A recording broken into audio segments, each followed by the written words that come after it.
la catégorie judiciaire est Alain Soral. Alain, est-ce que Alain Soral est parmi nous? Oui, je le vois arriver au centre. Alain Soral qui arrive.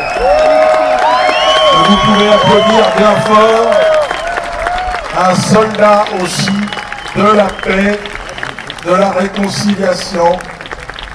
Un homme qui subit le pire en ce moment. Là, tu es arrivé, tu symbolises aujourd'hui vraiment à toi tout seul sur ces dernières condamnations, parce que je t'avais distancé, mais là, tu m'as bien repris quand même du terrain. Tu symbolises toute cette folie du système qui s'acharne sur un homme qui a publié des images qu'il n'a même pas produites, des images qui sont disponibles, et à qui on inflige des peines qui n'ont jamais encore existé. On parle, alors je ne vais pas parler de l'argent, tu en parleras mieux que moi, mais des années de prison pour simplement avoir diffusé des images ou des dessins. Je te laisse la parole. Que dire?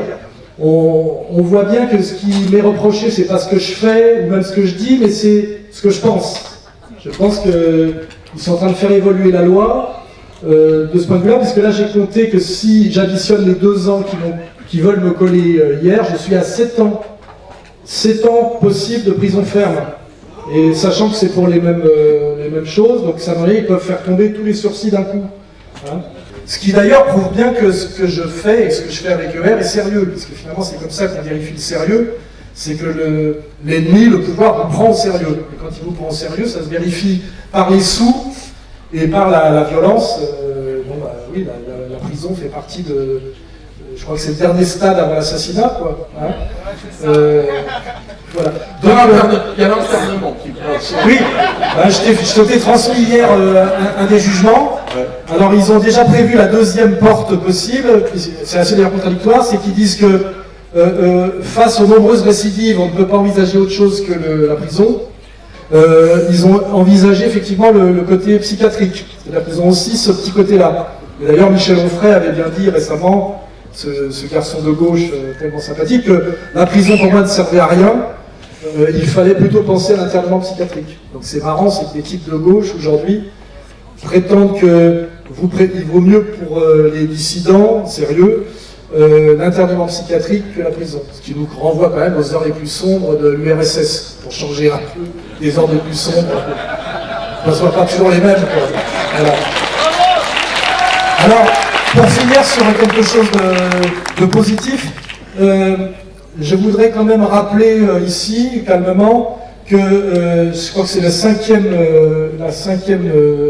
quenelle d'or que je reçois, et je voudrais quand même parler très brièvement d'un problème auquel je réfléchis en ce moment, qui est la question de la loyauté et la question de la virilité.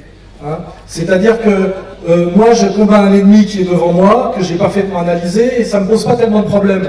Le problème c'est les coups qui viennent de côté et par derrière. Et je crois qu'on ne peut rien faire sans la loyauté et sans la virilité. Hein. Et pour ça, on a vu récemment comment Étienne Chouard s'est comporté. Il y a des gens qui lui trouvent des excuses, moi je ne lui en trouve pas. Je trouve que le vrai problème aujourd'hui c'est la lâcheté, et qu'à un moment donné, on n'est pas obligé de se déculotter comme ça, et que c'est un mauvais exemple à donner à la jeunesse, qui est un exemple systématiquement de soumission, et que à un moment donné, on ne peut pas prétendre faire la révolution à 4 pattes, et il faut choisir entre être rebelle et fonctionnaire, et que rebelle et fonctionnaire, ça pose une question de contradiction dans les termes. Et que tout ça, finalement, ça nous amène sur des chemins qui sont plutôt déprimants. Hein, voilà. Et heureusement qu'il y a pour pas parler de moi, qu'il y a des dieudonnés qui, effectivement, tiennent. Parce que si Dieudonné tient, ça m'encourage aussi à tenir, et parce que nous tenons, vous pensez que c'est tenable, vous voyez? Je ne sais pas si Chouard a des enfants ou un fils, mais j'ai pas envie, moi, de montrer ça à mes gosses comme exemple, c'est important. Et un autre sujet que j'aborderai très légèrement, c'est la question de la loyauté. Effectivement, c'est que, bon, j'ai un t-shirt, là, tout le monde l'a vu, moi, je combats en première ligne, je prends des années de prison, j'aide des gens à mener un combat collectif avec moi parce qu'on vise un ennemi, et je n'aime pas que des gens, à un moment donné, prennent la tangente quand ça devient dangereux pour passer de combattants politiques à youtubeurs en bénéficiant d'un prestige, d'une aide, pour faire quelque chose qui me paraît être à la limite de la trahison. Et je prends ça très au sérieux, voilà. Hein. Je prends les risques que je prends, aussi parce que il y a la notion de loyauté, de fidélité, et je dirais même de hiérarchie.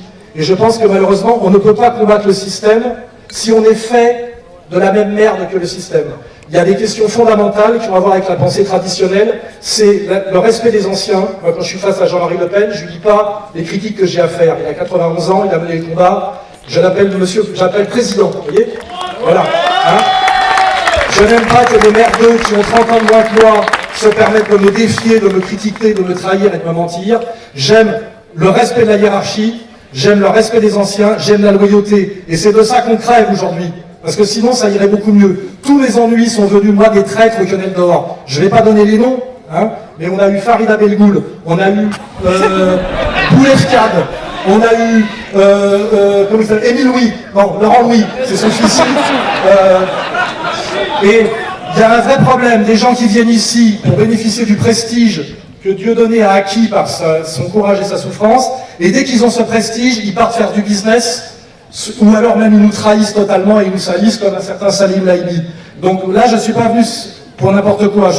Ça demande un certain sens de l'honneur, un certain sens de la fidélité. Une fois qu'on a pris ça dans sa poche, on ne va pas derrière faire du business en enculant ses anciens partenaires qui vous ont aidé, financé, protégé, logé et formé. Vous voyez ? Voilà.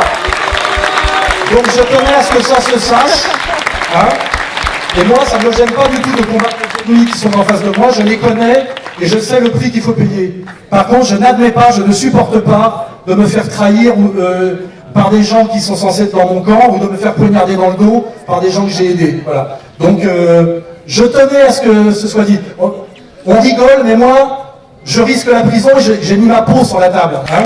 Je ne suis pas un youtubeur. Hein. Et j'ai désigné les ennemis qui sont très puissants et on a besoin d'être entièrement unis et soudés pour pouvoir espérer les vaincre. Voilà. Rappelez-vous de ça. Merci. Non, c'est vrai.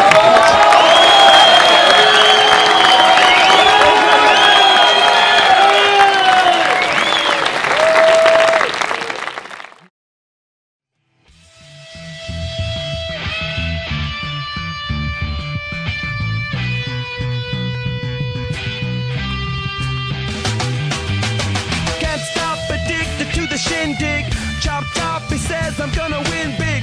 Choose not to life.